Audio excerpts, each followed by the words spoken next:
Garlic makes everything better.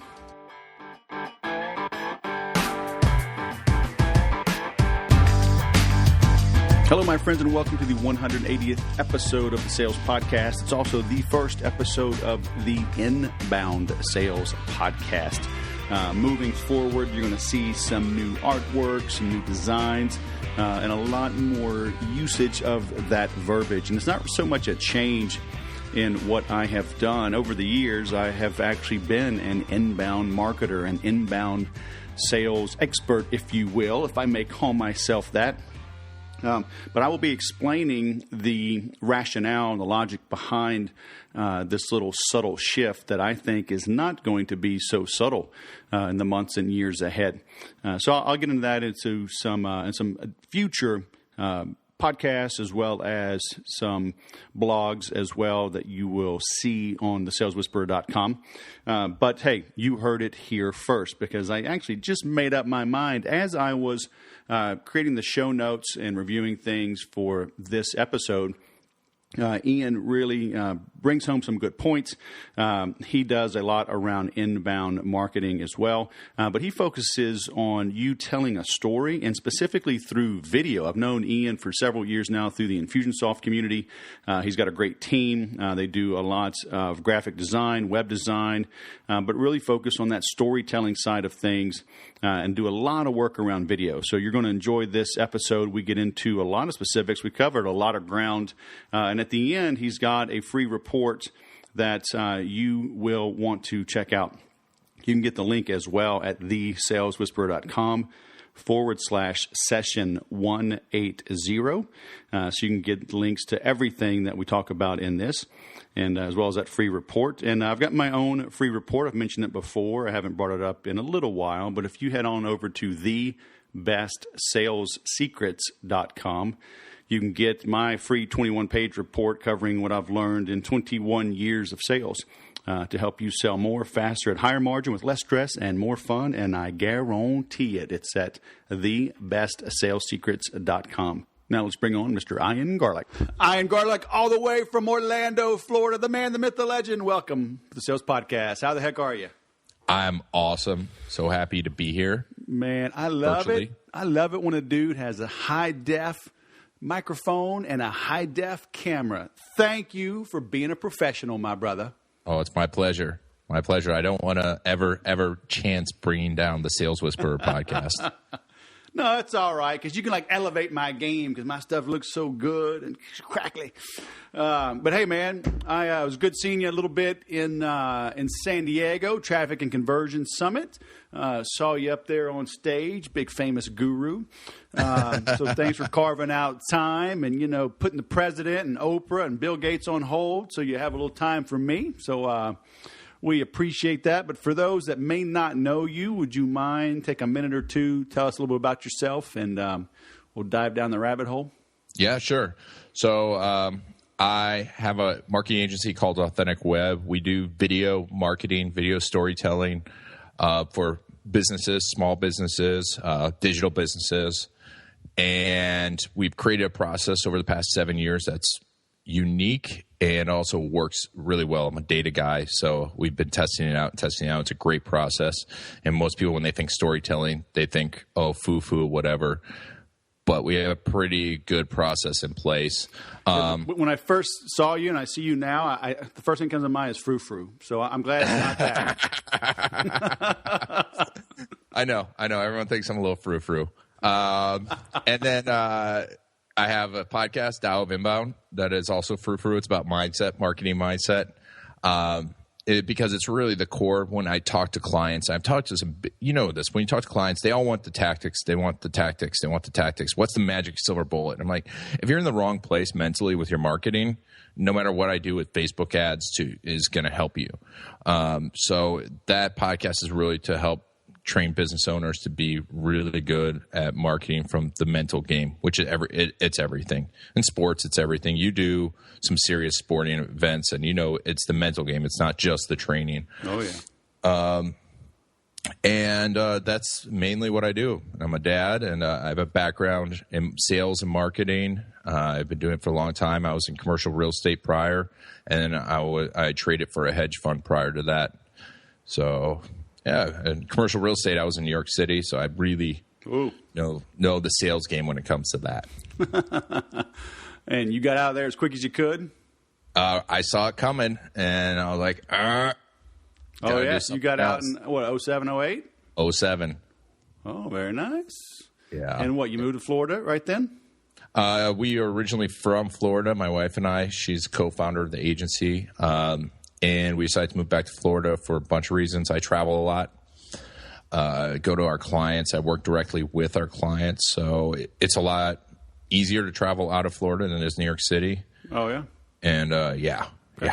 The airports there suck. Yeah, I was going to ask you about how do you do video marketing for clients, but I mean you kind of answered that. You got to go to them, right? Because that's a unique thing. I mean, unless you're teaching them how to hold up an iPhone and do some Snapchat and Periscope, it's are you going like on site, capture them like in the essence, or are you setting up green screens and doing that kind of work for them? We do it like a documentary style, so we do go on site. And we do an interview process that we have this down, and it starts well before the actual video shoot, but we really get to understand who they are and just capture those stories that are critical in the sales process, because that. I mean, people remember those stories, and everyone thinks they don't have a story or they don't have good ones, and they always do. But the video process really came out of me being in marketing meetings, these stories coming out, and I'm like, okay, we got to capture it down. And by the time we left the meeting, the people would forget.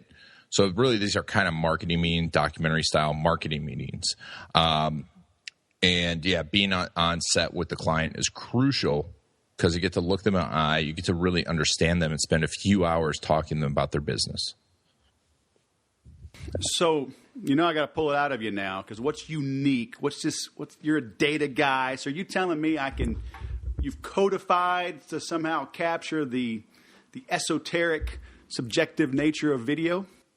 Yes. Yeah. So, the cool part is, through Infusionsoft and through other video platforms connected to Infusionsoft, you can tell when people drop off in a video. So over time, we've been moving in what parts of the video go where, because there's certain parts that you should always have your why in your video for the most part. You should have your value proposition for the most part. You should have the call to action, the service you're providing, and you should also play to people's fear and greed. And where those are positioned depend on where the person's viewing and what time in the sales process they're viewing it. Because if they don't know who you are, then you have to explain who you are. But if they know who you are, then your video should be more about building that trust. If they trust you, now you should just be building up your knowledge and your expertise. And we've changed those. We make about 7 or 8 different types of videos for every client. That process we've developed over time. So where those things go, how long those are. A video on YouTube can be 30 seconds. A video on your websites can be 3 to 4 minutes because someone's there. So those are the types of things, science and data-wise, we use. So why not have a longer video, though, just on YouTube? People's attention span's a lot shorter when they're on YouTube. Plus, Kim Kardashian. Hold on a second. Exactly. Okay, I'm back. What'd you say? You're joking, but I know you're really looking at that. I will edit this part out. I do not know who this Kim Kardashian of whom you speak. I can actually see it in the reflection coming back over there. That's why I don't wear my glasses. You see the reflection of what I'm really looking at. A squirrel. Okay, I'm back. Where were we? Oh, yeah. YouTube. Plus, people can see how long the videos are. And I don't, even just from personal experience, if I see a 7-minute video, I'm like, I don't have time for that. If I see 30 seconds, I got 30 seconds, even though they might watch a longer piece of that. But if they're on your website, they're there for a reason. They're there to find out about you, your services, so they're willing to spend time. We had an 8-minute video on a site we developed for assisted living community a while ago. I was surprised that we had an 87% view rate on that, which is crazy. 87% viewed the whole thing? Yeah. Are you using Vimeo or Wistia, or do you have a preference? We do use Wistia. It depends on what the goal of the video is. So if the video is there for SEO sake, we use YouTube because YouTube can show up in the blended search results. Meaning the blended search results mean if you Google something, you don't have to go to the video portion. It can actually, that thumbnail can show up in the Google what most people think the Google search results are.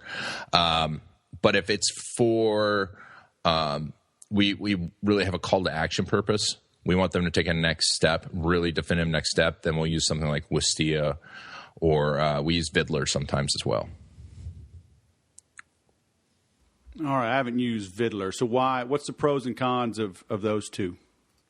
Wistia has a lot of great features. It's a really stable player.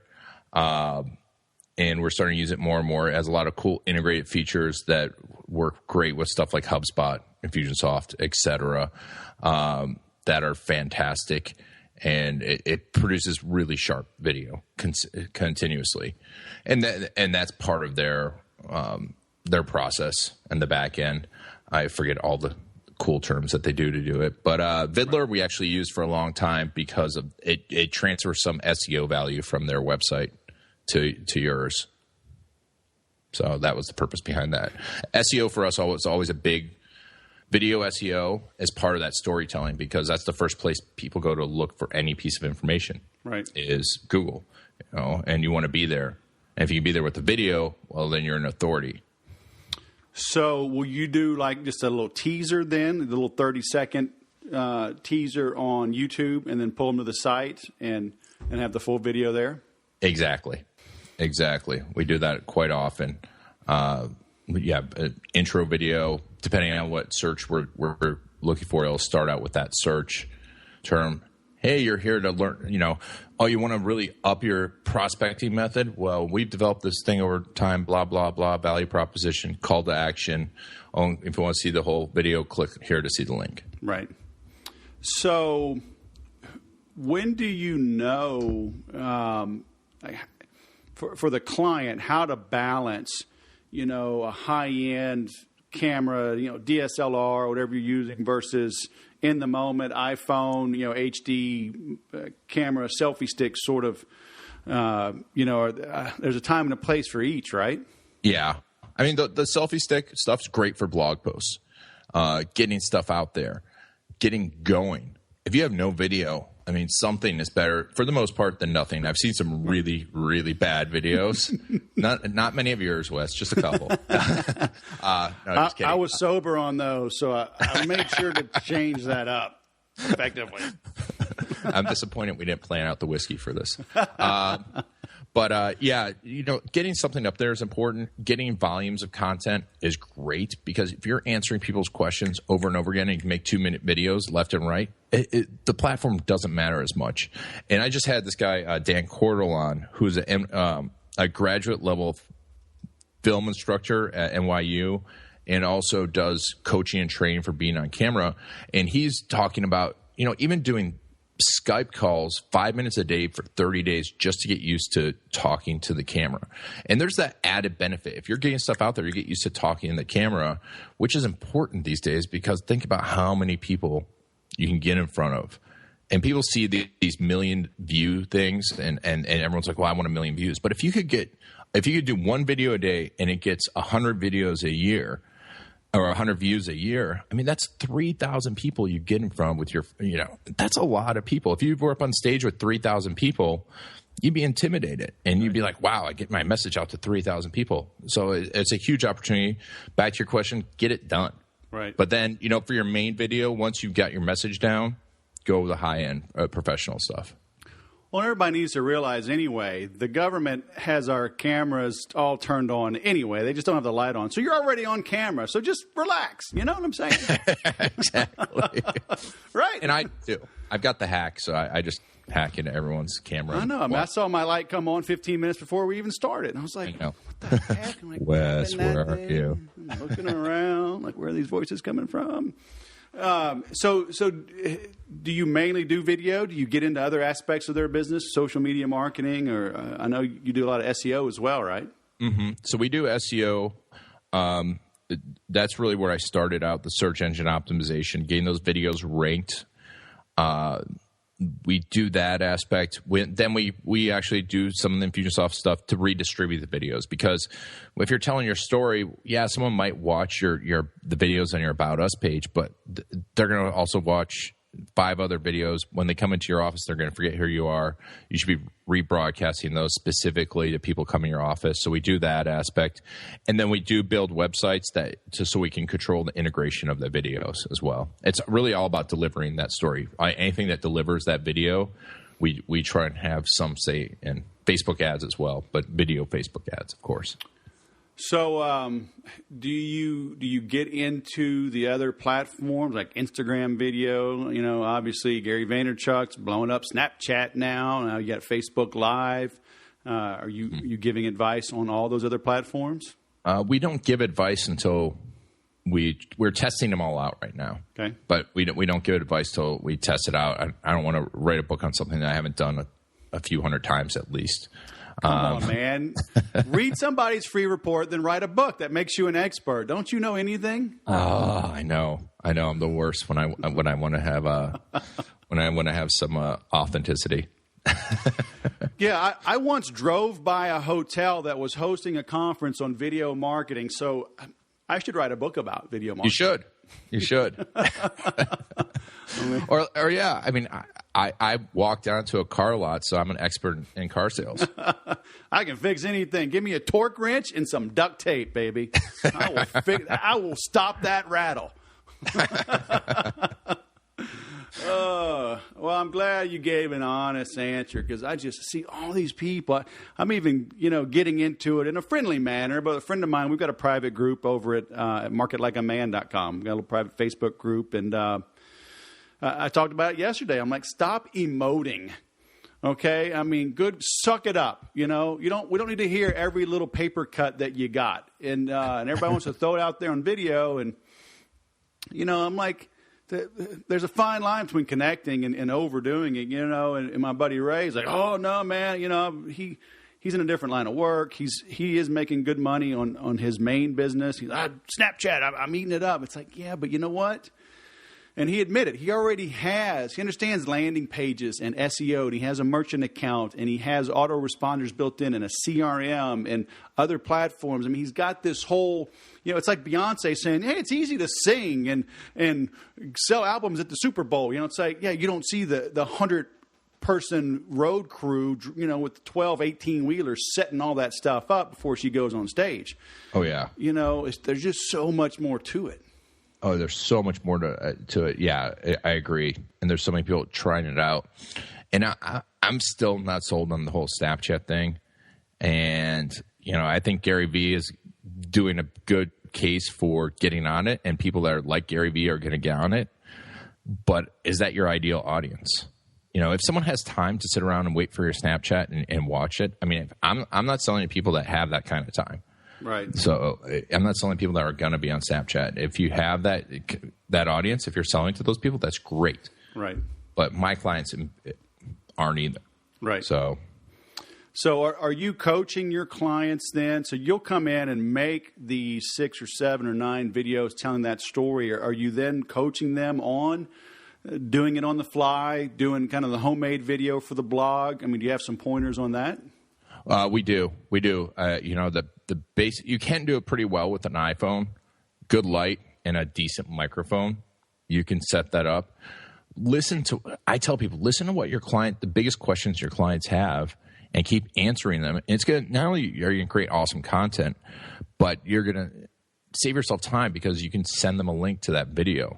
If they're asking you where your office is, you can send them a map, but you also send them a video saying, hey, yeah, most people miss the turn right. There you go. But also you can ask, answer those questions.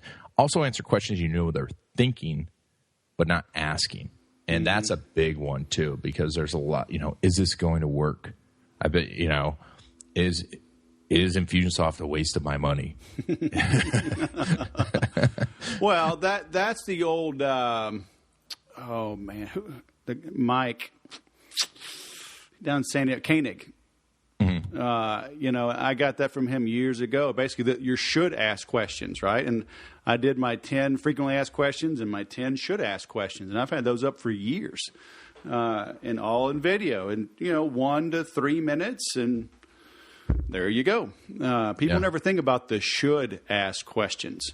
Do you help pull that out of people? Can you kind of dive into that a little bit? Yeah. I always, in the interviews, try and put myself. So we spend a lot of time learning who our client's ideal client is. And that's the number one thing that everyone should do is think of who you really want to talk to and then put yourself in their position. Whether it's someone's, we work with attorneys. So if it's someone been in a car accident or you have a digital business that people, what is the real things they don't understand? And, what are the things that they're really scared of and they're scared to ask and they'll never ask you? Get as many of those out as possible, and working on that. Always go 2 or 3 steps deep on the why question. Right. Be like the annoying 4-year-old. Why? And it'll be amazing what you can get to. Why do you really want to make another $10,000 a month? Right. And answer that question. Right. Yeah, that's great because I that's what I get into. Because that's where you get that emotional connection. Why you need that $10,000, and they'll get into, then I can get my kid into a private school. Why is that important? And then the tears start coming out, because I went to public school and I was picked on, and, my neighbor, he went to a private school and, he's a success and I've had to pull myself up, and then now they're emotionally invested. And that's attached to you because you pulled it out of them. So because you asked the question, you're the one that can scratch that itch, and they're more likely to go with you. Yeah. And also, I love what you do, and you do a really good job of it. And it's just being authentic in those answers. Don't answer the question the way you think everyone else wants to hear it. Answer the way you answer it. Right. And you put a lot. I know you put a lot of controversial stuff up there, which is great because people, you polarize people, and you're not generic. And people, that's what people need to do on their videos. Don't be scared to be polarizing. People will remember you. People are scared, though. I mean, 'cause you get that first 1-star review on Yelp or the first troll on YouTube. I got to be nice again. I got to be vanilla again so everybody's happy. But it's like when everybody's happy, they forget about you. Yep. They gloss right over you. So do you end up helping people like get a backbone? It's like, hey, suck it up because you might get a few naysayers from what we're about to create. The one thing I tell people is my mom always told me was when people stop talking about you is when you have to worry. And that's it. And yeah, you're going to upset a few people, but you're going to upset the people you don't want to talk to anyways. The people are going to waste your time. Right. And you're going to call, because I get this a lot. The clients want phone calls. I go, well, what's the way you're going to judge us? Phone calls. I'm like, really? Yeah. Phone calls. Okay. Well, first it's ranking. We get the ranking, and they're like, well, I'm not getting calls. Okay. Now we give them phone calls. Now, the wrong people are calling me. They don't have money, or it's not the right type of this or right type of that. Oh, you want customers with money to call. Oh, I knew I left something out. Let me add that to the checklist real quick. Yeah, and everyone thinks they want that, and by being authentic and saying, hey, guess what? It's going to cost a lot of money to work with me because I'm the best. I've got one client that refused to say it, and he charged a lot more. So when people came to him, they were like, oh my God, you charge that much. We put it on the website. Hey, I cost a lot of money. Guess what? He got calls from people that appreciate paying for what he is worth. Yep. I always tell people it's better to pay more than you wanted than less than you should. Ooh. That's a writer downer right there. That will be on the quiz. Ladies and gentlemen, listen to the podcast. And Ian. This will be the quiz. Write that down. That's a good one. I also tell people, when you write that check to me, that's the last time you're ever going to cry in your sales and marketing. Because after this, it's all going up, baby. It's all going up and to the right after this. But press real hard. Third copy's yours. Let's get started. But it's true in services. if I get, I got this Apple Watch, right? And I wait it. It's on sale now. I got it for $100 off. And then I went to Best Buy, and I got an open box. So I got it for $146 off. Well, it works the same as if I had paid $399, the full retail price. But services, you and I, don't work the same if somebody comes and gets us at 30 or 40 or 50% off. It's just, we may have a weak moment and give in, but then it's like, I can't believe I agreed to this. And it's just, if you are in the services world, you got to stick to your guns on your pricing. It's in everybody's benefit. And if you don't believe you're worth it, go out, either find out what's wrong with you internally. Yeah. or, a lot of times, there's emotional issues that go around it. We have this negative head trash, I call it. Yeah. Yeah. Beat ourselves up. Get the skills, one of those two. But don't undercut yourself. And do it less and less. Once in a while you do it because you want to help someone out or whatever, and it always ends up being a mess. Yep. And if you're asking for it, man, you don't go to your heart surgeon and go, hey, can I get a discount on that? Who's the low-cost heart surgeon in the area? I want to go with that. Yeah, you always who's the best? Yeah. I want to wake up from this heart surgery. It's the same with sales and marketing. But let's talk about SEO a little bit. Is SEO dead? Not at all. It's not. It's just hard. It's getting harder and harder and harder to do. But it's still the place. Do you know anyone that doesn't go to Google to answer a question? It's the Google. Okay. Go to the Google. Goes to the Google and then to the Facebook. But when you say it's hard, do you think gaming the system with SEO is hard? Because, SEO at the end of the day is just labeling all your stuff properly so it can be found, right? That's one end of it. The other end is getting the links and becoming an authority and make sure those links are there, and then paying attention to the questions that are getting answered and finding ways to figure out what people are asking. Because we concentrate a lot on the long tail search. I can't tell you how many times I have clients that come to me and say, I want to be number one for sales and marketing. I actually had one of my friends, I'm not going to call him out. He's like, I want to be number one for mastermind. I'm like, okay, let's step back. After I laughed out loud for a while. Dude, just say, what do you mean? Say, give me $1 million per month for the next 24 months, and I'll almost guarantee you that it might work. So let's begin. But who Googles mastermind and goes, oh, I'm going to be in that mastermind? Probably not the person you want. The person asking a lot of questions about, why do I need to be in a mastermind? What's the best mastermind for sales and marketing? What's this and this and this? That's a good one. A little SEO tip, that word best, if you can put it in ethically, and by ethically I mean if you're not a lawyer or a doctor, you should be able to do it. People trust Google.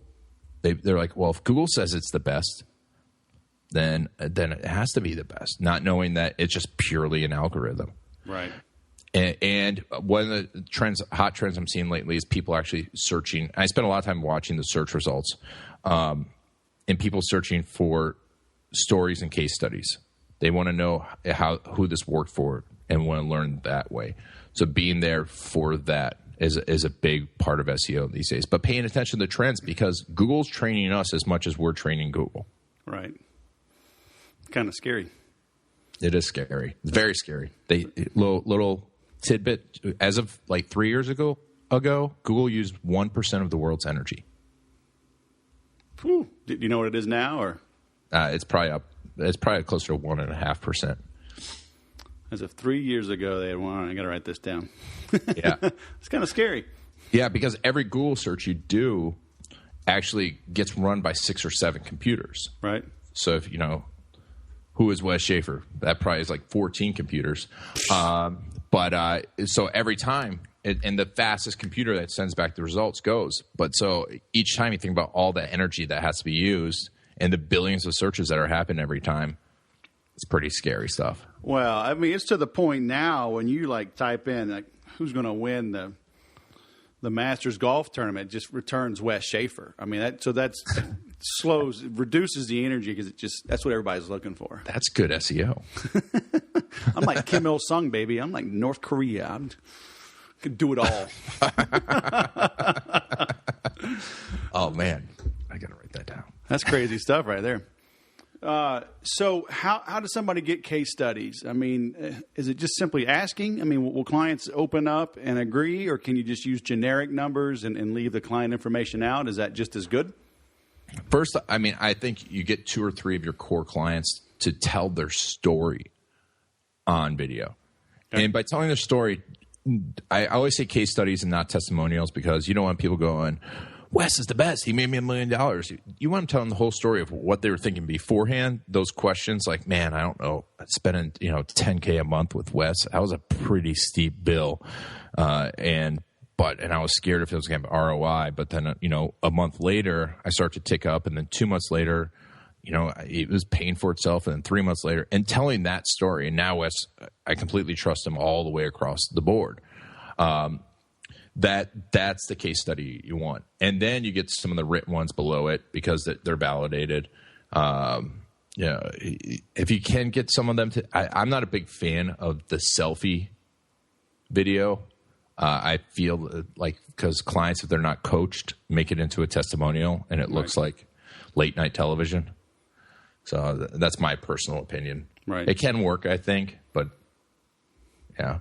One of the good tidbits I've given a lot of clients is if you're going to do it, have a client appreciation party and have a camera set up, give them a few drinks, and have them tell their story.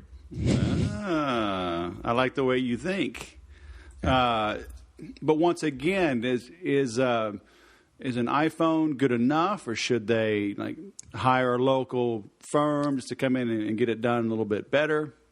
Yeah, I mean, these I think are probably the most critical part of your business. If it's a high level client, if it's a really good story that you did really well for, spend the money. No. It's gonna pay for itself over and over and over again. Because if you put it into your follow up campaigns, if it's in your indoctrination series, those first emails you send out to potential clients, I have one client that just plays them over and over again in his waiting room. Yeah, I mean, you use them everywhere because that will sell better than anything that if it's done right. It will sell better than anything else you can do. Right. Now, do you recommend throwing those on YouTube?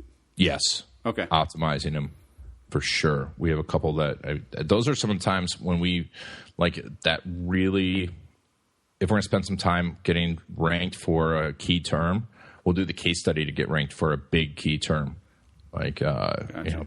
Best software or whatever. Right. The case study will be there instead of our commercial. Best bearded dude with a blue cap. Yes. That's Longtail. Longtail, baby. With a blue cap and a blue microphone and a blue shirt. Blue shirt. I'm all blue today. So what are some YouTube optimization tips you can share? YouTube optimization tips. Embed your video, besides good titles, think when you're titling it, think about what a person wants. I always tell there's 3 stages, 3 things that you have to give people before they're going to make a decision. You have to give them what they want, and then you have to tell them what they need, and then you have to overcome their alibis.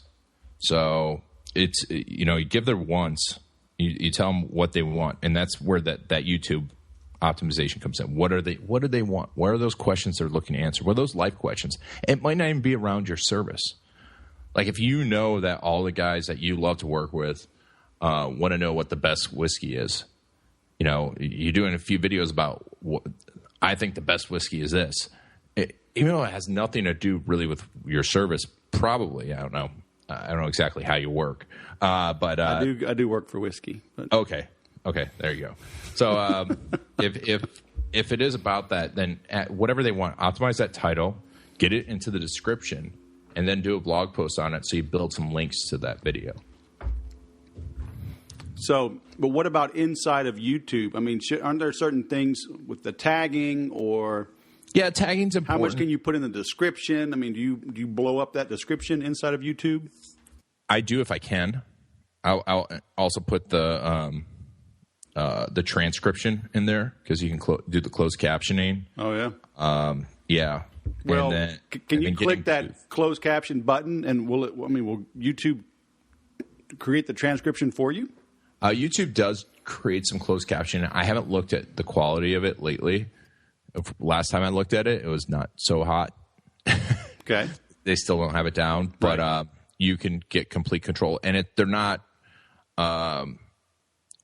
ADA compliant transcriptions either, which you can get done for you, which also boosts it because it's the usability, I forget the term for it, the accessibility Right. of the video actually can help increase the ranking as well. Oh, cool. And getting people to like it. Right. So, all right. So, want, need, and overcome alibis. So, are those 3 separate videos? Can you do all of that in one video? You can, but it's a long video. Okay. I try and do it. You give them what you want, and you start to talk about what they need a little bit. Depends on how much they like and trust you, and it's just like a conversation. Right. If I just met you for the first time, if I said, I know you want more clients, but what you really need is a better funnel. And the only reason you're not doing it is because you say you don't have enough money, and it's because you don't believe it. If I say that to you in one video, you're going to be like, or if I said that to you in person, you'd be like, okay, talk to you later. Right. So it's letting people digest it. Mm-hmm. And it's how well you can do it. And also, the buying cycle too. If you have a $20,000 product, it's going to take a lot more than if you have a $5 widget. Right. So I wish I could give you a magic formula. Once I get that, then I'll be back on with my magic formula.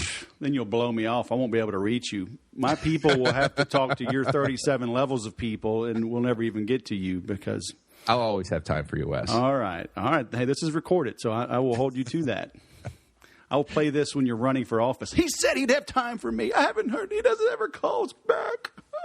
All right. So, want, need. I love this, though. I wrote it down. Want, need, and overcome alibis because, that's what we're always trying to do.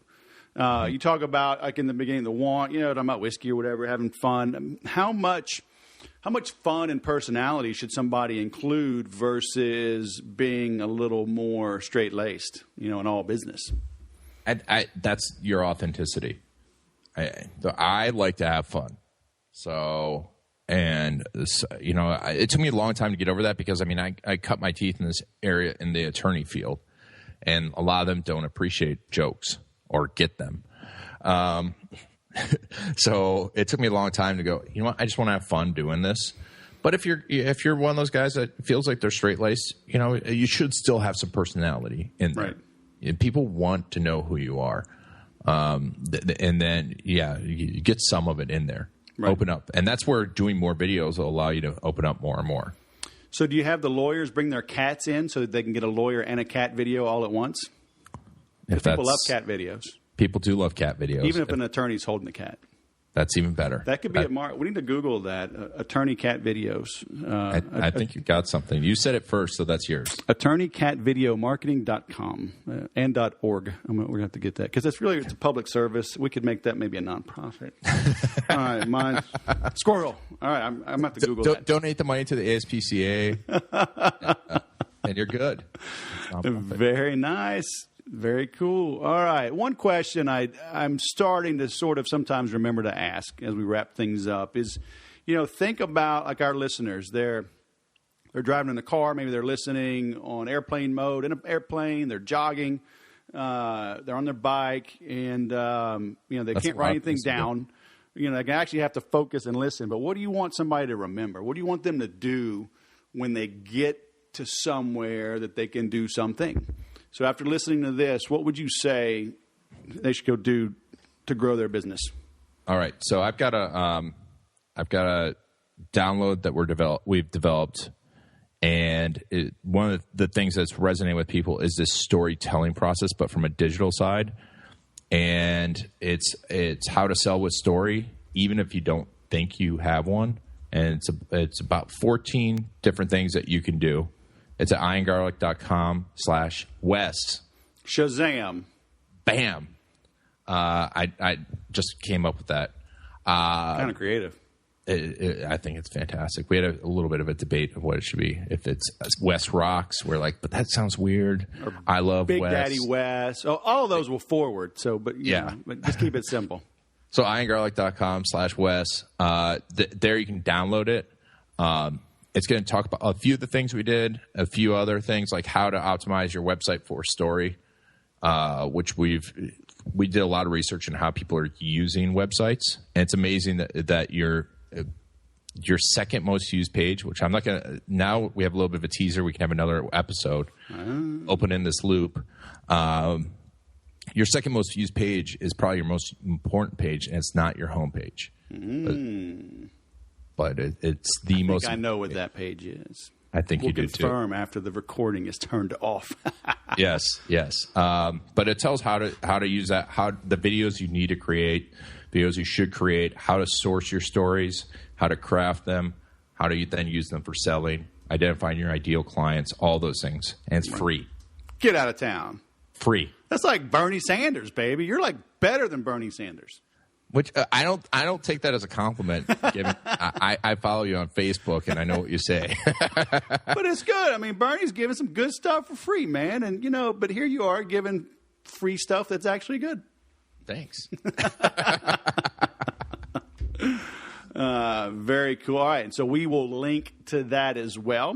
You can get that in the show notes. And we'll link, as usual, to everything we got going on here. Awesome. All right, man. Well, I am bummed I won't see you this week, but keep making money and making businesses grow out in Orlando. Thank you, sir. And thanks for coming on the Sales Podcast, Man in Blue. Thank you, sir. Let me know if you're in Orlando. All right. We'll connect sometime soon. I'm working on the keynote speaking circuit, so chances are good. I'll be heading out east this year, now more than ever. So here we go. Awesome. All right. Thanks, man. Wes. All right. Thanks, man. Bye-bye. How you like them apples, huh? Told you it was a good interview coming up. So, like I always say, go back and review that. He started talking about how we got started in SEO, and SEO is still important in getting your videos ranked. We got into should you transcribe your videos, when to use different platforms such as the free YouTube for a little extra SEO juice versus things like Wistia and Vidler. Vimeo, for premium content or for better metrics. If you can measure it, you can improve it. So start working on your should ask questions. And I did this years ago, like I mentioned on there when I learned from Michael Koenig, created my frequently asked questions and my should ask questions. And your should ask questions are really the magic. Those are the things people don't even know they don't know. That's how you differentiate yourself. So whether you're doing video or just selling in person, understand what your customers and your prospects don't even know they don't know and go there. Ask those questions. That's how you differentiate yourself. Your goal is to ask questions that they can't answer. Your goal is hurt and rescue, right? Your goal is to make the prospect uncomfortable. Because if they can't answer the questions, they're going to become uncomfortable. But if they can answer the questions, why do they need you? So just like a doctor, you go to the doctor because you don't know what's wrong with you. And the doctor asks questions, and through that diagnosis and that process, they determine what is wrong with you and can give a prescription to help you get better. And that's what you do in your sales. And your prescription is your offering, your product, your service, okay, your support. So get comfortable making the prospect uncomfortable by asking questions they can't answer. And use video, right? Tell a story. People love parables. Jesus made a name for himself before YouTube and cell phones and everything else, before Facebook, by telling stories. He did it for a reason. And you know what? As human beings, we haven't changed in 2,000 years. We still love a good story. So make sure you're crafting that. If you need help, reach out to Ian and his team, because those guys are good. And we ended that episode talking about me doing a little more speaking. And I haven't brought this up in a while. I have it linked on my website rather prominently. But if you are in the market for a keynote speaker, somebody lead a breakout session or even MC your conference or workshop, go visit HireTheBestSpeaker.com, and that will redirect over to the Sales Whisperer, where you can see all of the information I've got, my media kit, samples, sample videos, etc. on my keynote speaking, which I've been speaking, since I was in the Air Force, going back 30 years, but, delivering keynotes at conferences since 2010. So I will deliver the goods. So again, it's hirethebestspeaker.com. And let me know how I can help you make your conference mo better. As always, thanks for listening. Be sure to share some love, make some comments on this episode, review this episode on iTunes. That helps it bubble up, helps more people find it, and get this great free sales, inbound sales, and marketing advice. And remember to sell different.